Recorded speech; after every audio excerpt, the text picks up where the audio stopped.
More more ఎక్కువ మనం కలుస్తూనే ఉండాలి, మాట్లాడుతూనే ఉండాలి. దాంతో ఎక్స్పీరియన్స్ వస్తా ఉంటది. ఒక దగ్గర చేసిన మిస్టేక్ ఇంకొక దగ్గర చేయకుండా ఉంటాము. మనకు ఒక అంటే ఒక కాన్ఫిడెన్స్ ఒక అలవాటు అయిపోతుంది అలాగా.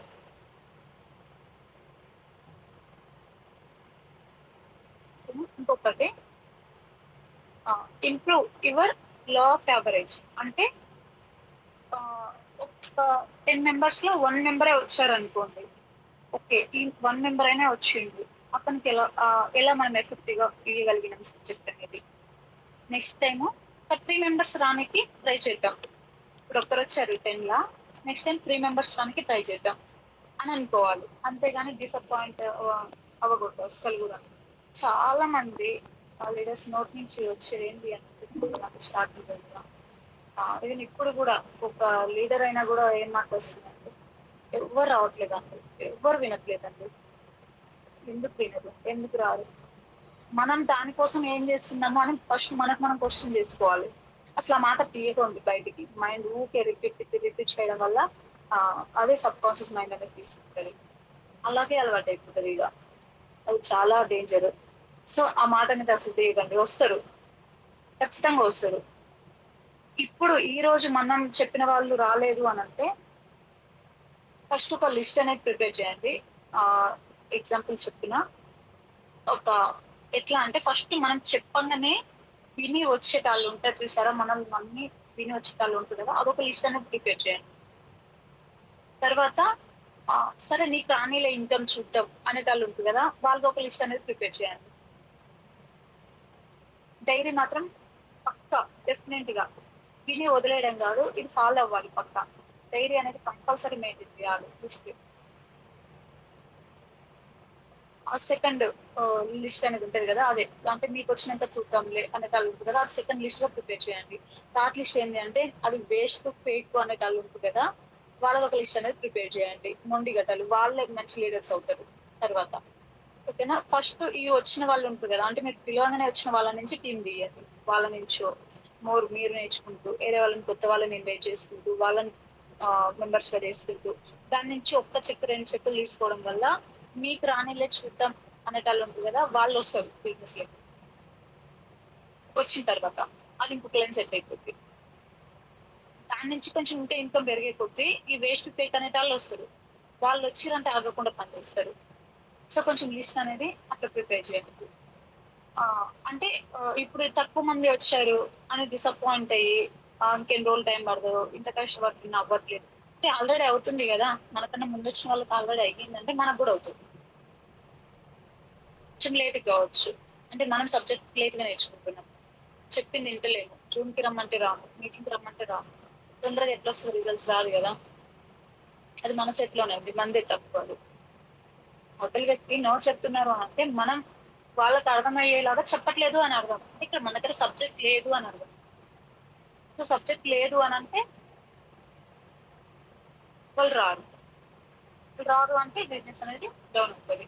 డౌన్ అయిందంటే ఇది నా వల్ల కాదు, ఇది నేను చేయలేను అనుకొని పక్కకు చెప్పుకుంటారు అనమాట.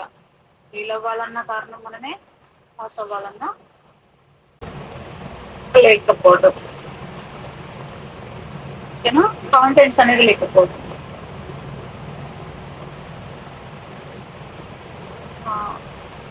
మీరు అందరికి రాగానే అందరికి స్టార్టింగ్ లో మొత్తం తెలియదు, కొనే తెలుసుకుంటే.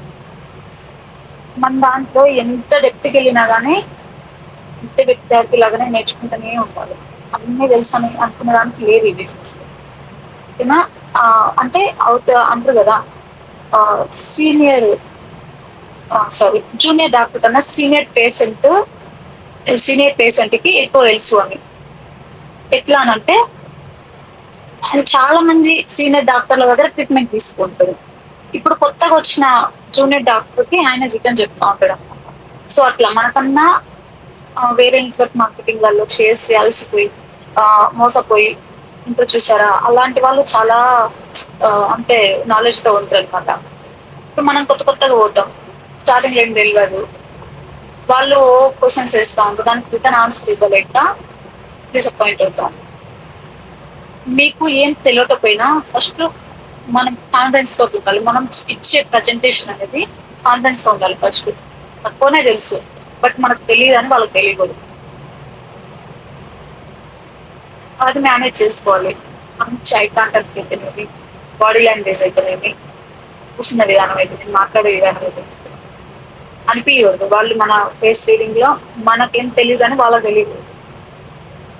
ఒకవేళ అంత పెద్ద క్వశ్చన్స్ ఏమన్నా ఉన్నాయి అని అంటే ఫోన్ చేసి అప్డేట్ సపోర్ట్ అనేది తీసుకోవచ్చు.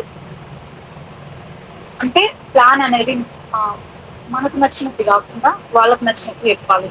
మరి వాళ్ళకి నచ్చినట్టు ఎట్లా చెప్పాలి, అది ఎలా తెలుస్తుంది అని అంటే అబ్జర్వ్ చేయాలి ఫస్ట్.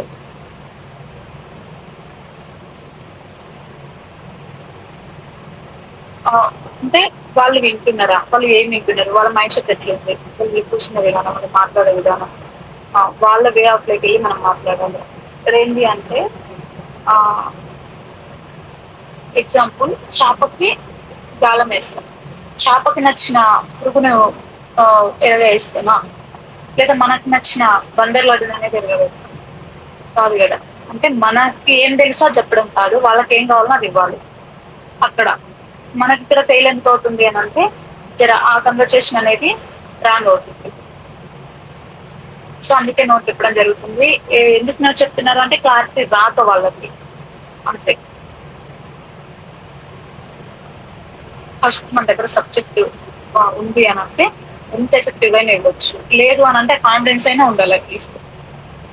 సెకండ్ వన్ వచ్చి they don't have enough information to make a decision. అంటే మనం ఎంత ఎఫెక్టివ్ చెప్పినా అది క్లోజ్ అవ్వట్లేదు అని అంటే ఇంకా ఏదో తక్కువ ఉంది అని అర్థం. అంటే వాళ్ళకి ఇంకా అర్థమయ్యే రీతిలో మనం చెప్పలేదు అనే అర్థం. అంతేగాని వాళ్ళు వేస్ట్, వాళ్ళు విప్పలేరు, వాళ్ళు అట్లా వాళ్ళు ఇట్లా అని తిట్టుకోకూడదు. ఓకేనా. కరెక్ట్ ఇన్ఫర్మేషన్ ఇవ్వలేకపోవడం వల్లనే వాళ్ళు నో చెప్తున్నారు. ఇంకొకటి ఏంటంటే టూల్స్ అనేది వెరీ ఇంపార్టెంట్. టూల్స్ లేవు అని అంటే ఏం చేయలేదు. ఇక్కడ మనకు టూల్ ఏంటి అని అంటే సబ్జెక్ట్ ఒకటి, మనం వెళ్ళేది హోమ్ మీటింగ్ కి అంటే ఒక యుద్ధం లాంటిది. అది తప్పు లేకుండా యుద్ధానికి ఒక ఎట్లుంటుంది అంటే ఫెయిల్ అవుతుంది. సో టూల్స్ అనేది వెరీ ఇంపార్టెంట్. మనం దగ్గర హోమ్ మీటింగ్ వెళ్తున్నాం అని అంటే ఇది లైట్ తీసుకుంటూ చాలా మంది, బట్ ఇది ఇంపార్టెంట్. ఫస్ట్ ప్రొడక్ట్ అనేది పక్కా ఉండాలి, డెమో ఉండాలి, అంటే బుక్ పెన్ అనేది కరెక్ట్గా ఉండాలి. ఏదైనా వాళ్ళు డౌట్స్ అడిగినప్పుడు మనం పెన్ పేపర్ మీద రాసి చూపించిన పెన్ పేపర్ బుక్ అనేది పక్కా ఉండాలి. ఇంకొకటి ఏంటంటే వాళ్ళు ఏ ఫీల్డ్ లో ఉన్నారు, వాళ్ళు టీచర్ ఫీల్డ్ ఉన్నారా, పోలీస్ ఫీల్డ్ ఉన్నారా, ఇంకా సంథింగ్ డాక్టర్ ఫీల్డ్ లో, ఫస్ట్ వాళ్ళు ఏ ఫీల్డ్ లో ఉన్నారని వాళ్ళ బ్యాక్గ్రౌండ్ తెలుసుకొని పోవాలి. ఎందుకు అని అంటే వాళ్ళకి సంబంధించిన వాళ్ళు సక్సెస్ అయిన పీపుల్స్ టెస్ట్ మోనీస్ ఉంటాయి కదా, వాళ్ళు ఇన్కమ్ ఏం చేసే చెక్కులు పే అవుట్, వాళ్ళు ఖచ్చితంగా పే అవుట్ అడిగిరంటే చూపించేటట్టు ఉండాలి. వాళ్ళకి సంబంధించిన వాళ్ళ వీడియోస్, సక్సెస్ అయిన వాళ్ళు ఉంటారు కదా, వాళ్ళ వీడియోస్, వాళ్ళ పే అవుట్లు, వాళ్ళ గురించి చూపించాలి. అంటే పే అవుట్ అడిగినప్పుడు అడుగుతారు కదా, వాళ్ళు అడిగినప్పుడు మా దగ్గర లేదు అని అంటే కాదు కదా, అప్పుడు ఫోన్ తీసి ఎత్తుకోనికి సరిపోతుంది టైం. సో వాళ్ళు ఏ పొజిషన్, వాళ్ళు ఎవరు, వాళ్ళ బ్యాక్గ్రౌండ్ ఏంటి. ఇంకొక విషయం, వాళ్ళ శాలరీ ఎంత తెలిస్తే వాళ్ళని గెస్ట్ చేసి మనం మాట్లాడొచ్చు. వాళ్ళకు ఓన్ హౌస్ ఉందా, లేకుంటే రెంట్కి ఉంటున్నారా, వాళ్ళ ఖర్చులు ఏంటి, ఫస్ట్ వాళ్ళ బ్యాక్గ్రౌండ్ తెలిసి ఉండాలి. దాన్ని బట్టి మనం ఇందాక చెప్పుకున్నట్టు వాళ్ళకి నచ్చేలాగా మనం ఎట్లా చెప్పాలి అంటే వాళ్ళ పరిస్థితులు మనం తెలిసి ఉండాలి. ఫస్ట్ తెలియాలి అంటే ఫస్ట్ మనం వాళ్ళ గురించి డీటెయిల్స్ తీసుకొని వెళ్ళాలి. టూల్స్ అనేది పక్కా అవి పెట్టుకొని వెళ్ళాలి. అడుగుతా ఉంటారు, ఈ మీ మెడిసిన్, మీ సప్లిమెంట్స్ వాడటం వల్ల సైడ్ ఎఫెక్ట్స్ రావని గ్యారంటీ ఏంటి, మీరు ఇస్తారా గ్యారంటీ? అప్పుడు మన దగ్గర ఆన్సర్ ఉంటుందా? సో కొన్ని వీడియోస్ మనకు ఉన్నాయి కదా, సర్టిఫికేట్స్, లీగల్ డాక్యుమెంట్స్ ఉన్నాయి, గవర్నమెంట్ సర్టిఫికేట్స్ ఉన్నాయి, అవన్నీ తీసుకొని మనం రెడీగా పెట్టుకొని పోవాలి. ఎంబడి తీసి చూపెట్టేటట్టు. వీళ్ళు ఏం అడుగుతారులే, వీళ్ళు ఏం చూపెడతారులే అని వెళ్తామా, అక్కడ వాళ్ళకి చెప్పేటప్పుడు మధ్యలో వేరే వాళ్ళు ఎంకరేజ్ చెడగొడతారు. సో అలాంటి వాళ్ళకి కూడా మనం అక్కడ కరెక్ట్ గా సబ్జెక్ట్ ఇవ్వాలి, ఎఫెక్టివ్ గా ఇవ్వాలి అని అంటే పక్క అన్ని టూల్స్ మన దగ్గర ఉండాలి. ఇది చాలా ఇంపార్టెంట్. మరి అది అంత పర్ఫెక్ట్ కూడా మనం ఇచ్చి అయినా కూడా ఎందుకు అవి అవ్వట్లేదు అంటే వర్కౌట్ అవ్వట్లేదు అని కూడా కొందరు అంటారు కదా.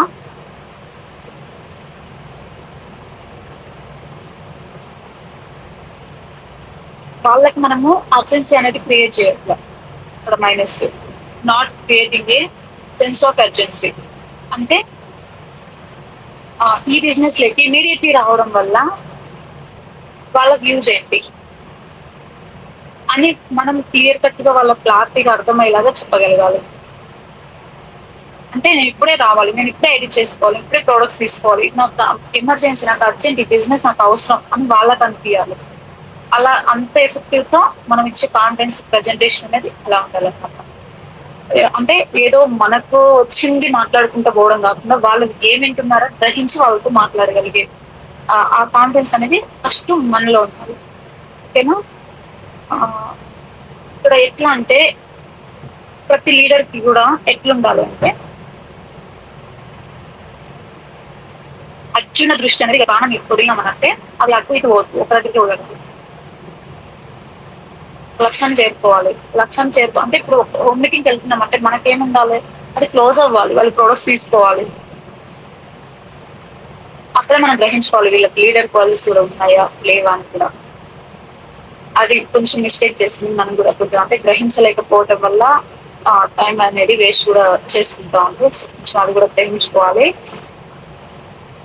వాళ్ళకి ప్రజెంటేషన్ ఇచ్చిన తర్వాత అర్జెంట్ అనేది ఎట్లా క్రియేట్ చేయాలి అంటే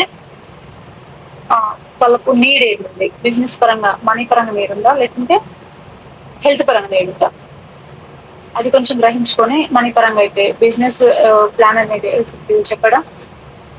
ఇగో ఒక అంటే ఎగ్జాంపుల్ ఉంటుంది కదా, స్టూడెంట్స్, చదువుకున్న వాళ్ళు, చదువు లేని వాళ్ళు అయితే ప్రతి ఒక్కరు కూడా వాళ్ళ ఎగ్జాంపుల్ చెప్పి చూపించి మాట్లాడుకోవడం. హెల్త్ పరంగా అయితేనేమి ఇగో ఈ హెల్త్ తీసుకొని ఇన్ని రోజుల నుంచి వీళ్ళు వాడుకుంటూ అంత హెల్త్ తీసుకున్నారు అనుకుని వీడియోస్ ఫోటోస్ అలా అయిపోయింది. అప్పటికి కూడా వాళ్ళు క్లోజ్ చేయలేదు అది. అంటే విత్ ఇన్ ఒక 24 hours లోనే వాళ్ళకి మనం కాల్ చేసి కానీ లేకపోతే మళ్ళీ కలిసి కానీ ఫీడ్బ్యాక్ అనేది తీసుకోవాలి. ఇప్పుడు అప్లైన్ వచ్చి ఓ మీటింగ్ చేసుకుంటారు అంటే డౌన్లైన్స్ ఉంటుంది కదా, వాళ్ళు తీసుకోవాలన్నమాట. ఏదైనా కానీ ఎగ్జాంపుల్ తీసుకున్నట్టయితే ఇనుము అనేది వేడి మీద ఉన్నప్పుడు ఇరుస్తేనే విరుగుతుంది, అవునా. అది చల్లగా అయిపోయినాక ఎరవాలని మనం ఎంత ట్రై చేసినా కానీ ఎరవదు. వాళ్ళు కూడా ఆ మూడ్ లో ఉన్నప్పుడు వాళ్ళకు ఒక 2 days 3 days కన్నా ఎక్కువ బ్రెయిన్ లో ఉండదు అని చెప్పి, సో వాళ్ళు డిమోటివేట్ అయిపోయే కొద్ది బయట నుంచి నెగిటివ్స్ కాకముందే జూమ్ కి ఇన్వైట్ చేయడం, లేకుంటే మీటింగ్ కి ఇన్వైట్ చేయడం, లేదా ఒక టాప్ లైన్ తీసుకొని మాట్లాడించడం వీళ్ళు బిజినెస్ లెక్క వస్తారు అనుకుంటే. సో అట్లా ఆ ఐడియా అనేది క్లోజ్ చేసి కొన్ని ప్రొడక్ట్స్ ఇప్పిస్తే అవి వాడతారు, దాని క్వాలిటీ తెలిసింది అని అంటే ఆటోమేటిక్ గా మళ్ళీ మీటింగ్ వచ్చేటప్పటికి ఒకరినో ఇద్దరినో పట్టుకొని వస్తారు.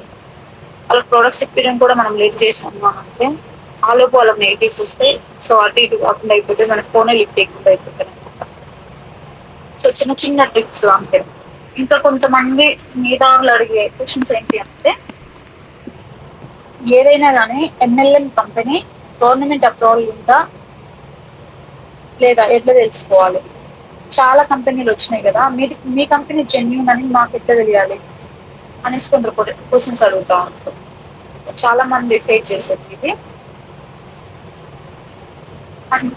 కంపెనీ జెన్యూన్ అయితేనే ఐడి మెంబర్షిప్ అనేది ఉంటుంది.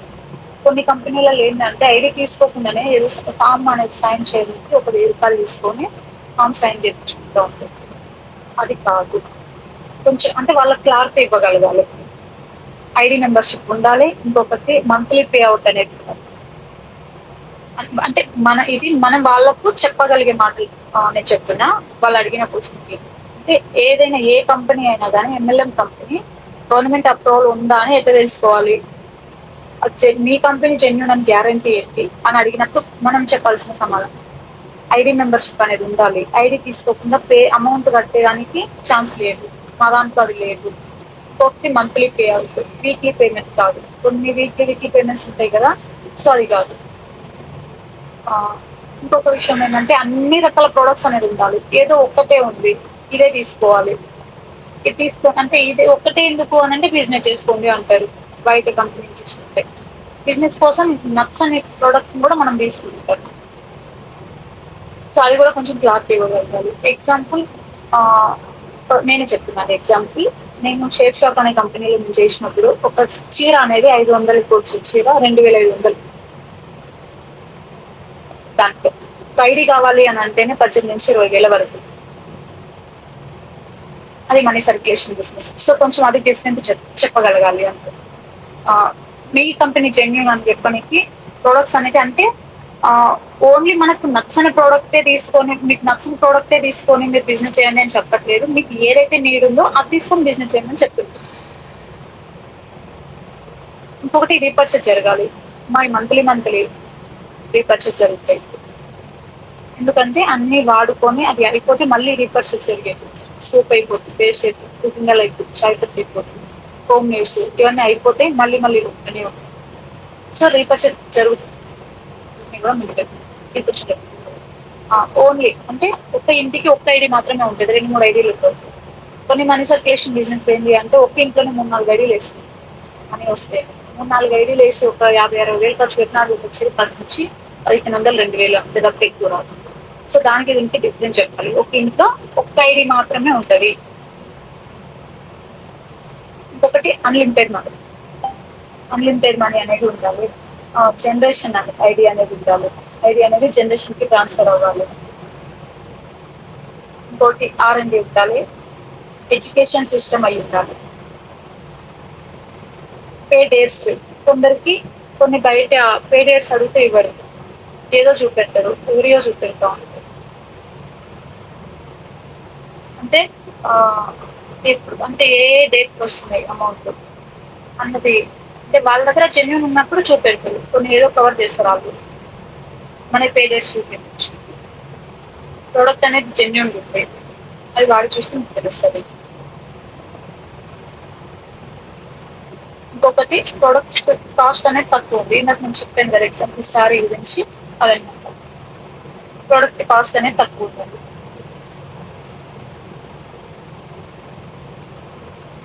ఇంకొకటి ఏంటంటే మినిమము స్టార్ట్ అయిన ఒక 5 సంవత్సరాల వరకు పోలీస్ కంప్లైంట్ అనేది ఉంటుంది. కంపెనీ మినిమం స్టార్ట్ అయిన 5 సంవత్సరాల వరకు పోలీస్ కంప్లైంట్ అనేది ఉంటుంది. అది కూడా చెక్ చేసుకోవడం చెప్పాలి. మన దాంట్లో పోలీస్ వాళ్ళే వచ్చి వర్క్ చేస్తున్నారు కదా, సో అవి కొన్ని వీడియోస్ ఉంటే అవి కూడా చూపెట్టి. ఇంకొకటి ఏంటంటే question, network marketing business government job ఉన్న వాళ్ళు చేసుకోవచ్చా? ఫేక్ అంటే కదా మాకు ప్రాబ్లం అవుతుంది, మా జాబ్ ప్రాబ్లం అవుతుంది అంటే వాళ్ళకి క్లారిటీ ఇవ్వాలి. ప్రాబ్లం ఏమి కూడా ఉండదు. కాకపోతే వాళ్ళు చేసుకునే జాబ్ కి ప్రాబ్లం కాకుండా డిస్టర్బ్ అవ్వకుండా చేసుకోవచ్చు. పార్ట్ టైమ్ గా ఇన్కమ్ ట్యాక్స్ ప్రాబ్లం కూడా ఉండదు. ఒకవేళ వాళ్ళకి అంటే వాళ్ళ ఇన్నర్ గా ఫీలింగ్ అట్లా ఏదన్నా ఉంది అని అంటే వాళ్ళ ఫ్యామిలీ మీద ఐడి తీసుకొని మిస్సెస్ ఉంటారు, పిల్లలు ఉంటారు, వాళ్ళ మీద ఐడి తీసుకొని పార్ట్ టైమ్ తీసుకుని చేసుకోవచ్చు అని చెప్పొచ్చు. కొన్ని వీడియోస్ ఫొటోస్ ఉంటాయి సక్సెస్ అయిన వాళ్ళకి. ఐఏఎస్ ఆఫీసర్లే ఉంటారు మన దాంట్లో, వాళ్ళవి కూడా చూపెట్టి క్లోజ్ అనేది చేయొచ్చు. 137 సంవత్సరాలు 137 సంవత్సరాల నుంచి హానెస్ట్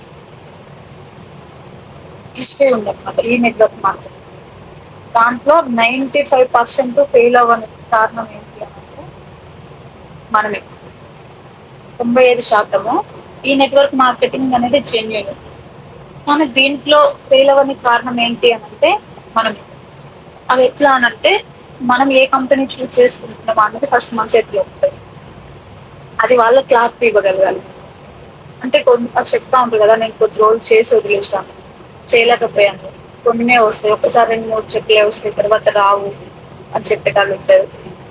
తిరిగి వదిలేసిన అలాంటి వాళ్ళు ఉంటారు కదా, వాళ్ళకి క్లారిటీ ఇవ్వండి. ఎలా అంటే పి అనే ఫార్ములా, ఒక 4 పి అనే ఫార్ములాను యూజ్ చేయాలి ఇక్కడ. పి అంటే ఫస్ట్ వన్ వచ్చి ప్రొఫైల్. కంపెనీ ప్రొఫైల్ అనేది స్ట్రాంగ్ ఉండాలి, జెన్యూన్ అయి ఉండాలి. అంటే మినిమం 7 సంవత్సరాల ఎక్స్పీరియన్స్ అయినా కానీ కంపెనీ ప్రొఫైల్ అనేది ఉండాలి. అన్ని స్టార్ట్ అయ్యి 7 సంవత్సరాలైనా అయ్యి ఉండాలి. ఈ 7 సంవత్సరాలకు సంబంధించిన పే అవుట్స్ కూడా చూపెట్టాలి. మనది స్టార్ట్ అయ్యింది 21 సంవత్సరం నుంచి రన్ అవుతుంది. ఇంకొకటి R&D ఉండాలి. ప్రొడక్ట్ జెన్యూన్ అయి ఉండాలి. ఇవన్నీ మన దగ్గర ఉంటాయి. సో అవి వాళ్ళకి చూపెట్టగలగాలి. అంటే మనం ఎందుకు ఫెయిల్ అవుతున్నాము అని అంటే వాళ్ళకు ఈ విధంగా ఎక్స్ప్లెయిన్ అనేది చేయాల్సి ఉంటుంది. నువ్వు ఏ కంపెనీలో జాయిన్ ఆ కంపెనీ జెన్యూనా, ఈ పర్చేజ్ జరుగుతుందా, దానికి మినిమం 7 సంవత్సరాల ఎక్స్పీరియన్స్ ఉందా, పే అవుతుందా చూపెట్టు, R&D ఉందా చూపెట్టు, ప్రొడక్ట్ అనేది జెన్యూనా అది చూపెట్టు. సో కొంచెం అట్లా కన్వర్జేషన్ చేయడం వల్ల అంటే మనము వాళ్ళకు రిటర్న్ కొట్టినట్టు కాకుండా వాళ్ళే క్వశ్చన్ చేసుకొని నువ్వు చెప్పడానికి ఛాన్స్ అనేది ఉండదు.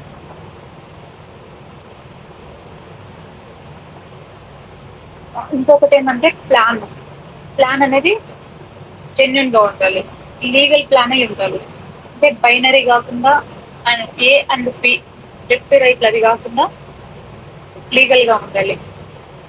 3 జనరేషన్ ప్లాన్ అనేది ఉండడం వల్లనే అంటే సక్సెస్ అనేది వస్తుంది. అంటే 3 జనరేషన్ ప్లాన్ ఉండాలి, లీగల్ ఉండాలి, జెన్యున్ గా ఫస్ట్ చెక్ చేసుకోవాలి. పూర్తిగా చెక్ చేసుకోకుండా దాన్ని తెలుసుకోకుండా ఏదో గుడ్డిగా మూర్ఖంగా జాయిన్ అయినామా, చేయలేకపోయినా వదిలేసినామా, అన్ని కూడా అట్లనే ఉంటాయి అనుకోవడం తప్పు కదా. సో అది కొంచెం క్లారిటీ ఇవ్వగలగాలి. ఇంకొకటి ప్రొడక్ట్ అనేది ప్రతి ఒక్కరికి యూజ్ అవ్వాలి. మన కంపెనీలో ఉన్న ప్రొడక్ట్ అనేది అడుక్కునే వాళ్ళ దగ్గర నుంచి అంబానీ వరకు అందరికి యూజ్ అయ్యేటట్టు ఉండాలి ప్రొడక్ట్ అనేది. మళ్ళీ రీపర్చేజ్ జరగాలి. బయట ఎక్కడైనా దొరకాలి అంటే బయట కిరాణా షాప్ లో మనం యూజ్ చేసేటి షాప్ ఒకటి ఇక్కడ చేంజ్ చేస్తున్నాం. Kirana shop, medical shop, beauty care అంటే బయట మనం తీసుకోవాల్సింది ఇక్కడ షాప్ ఇక్కడ చేంజ్ చేస్తున్నాం. అంటే ఇక్కడ కొత్తగా ఏదో ప్రోడక్ట్ అవసరం లేని ప్రోడక్ట్ మనం తీసుకొని చెప్పట్లేదు. సో కొంచెం అది క్లారిటీ ఇస్తే సరిపోతుంది. ఇంకొకటి పిల్లర్ అప్లైన్ సక్సెస్ఫుల్ అయిన అప్లైన్ పట్టుకొని ముందుకెళ్ళడం వల్ల ఖచ్చితంగా సక్సెస్ అనేది వస్తుంది. ఈ 4 పిల్లర్స్ అంటే నాలెడ్జ్ ఉంది, కొంచెం మనకు కరెక్ట్ గైడ్ చేస్తా ఉంటుంది కదా. సో వాళ్ళు ఒకటి ఏదైనా ఒకటి చెప్పారు అని అంటే దానికి నో అనేది చెప్పకూడదు. దానికి మీరు నో చెప్పారు అని అంటే అవతల నుంచి మీకు నో అనేది వస్తుంది. మీరు ఫస్ట్ ఎస్ చెప్పండి. మీ చేత బయట ఎస్ చెప్పడానికి అప్లయన్స్ ప్రయత్నిస్తా ఉంది సక్సెస్ అయిన అప్లయన్స్. అది మనం పట్టించుకోము, అందుకే మనం బయట నో అనేసి వస్తాం. సో ఈ 4 పిల్లర్స్ అనేది మనం దృష్టిలో పెట్టుకొని వర్క్ చేసుకోవడం వల్ల మనకి ఎస్ అనే రెస్పాన్స్ అనేది వస్తుంది. అంటే ప్రతి ఒక్క క్వశ్చన్ కి కూడా మనం ఆన్సర్ ఇవ్వగలగాలి అని అంటే ఫస్ట్ మన దగ్గర సబ్జెక్ట్ అనేది ఉండాలి. ఓకేనా? ఇప్పుడు సక్సెస్ అయినా కానీ కారణం మనమే, ఫెయిల్ అయినా కానీ కారణం మనమే. ఇప్పుడు ఎవరిని కూడా బ్లేమ్ చేసేదానికి అనుకుంటుంది. కరెక్ట్ గా అంటే వాళ్ళు అడిగిన క్వశ్చన్స్ కరెక్ట్ గా ఆన్సర్ ఇవ్వగలగాలి అని అంటే ఫస్ట్ మనం నేర్చుకోవాలి. ఓకేనా? Okay sir, thank you. నాకు తెలిసిన వేలో కొంచెం చెప్పగలిగిన. సో కొన్ని పాయింట్స్ అయినా కానీ యూజ్ అవుతాయి అనుకుంటున్నా.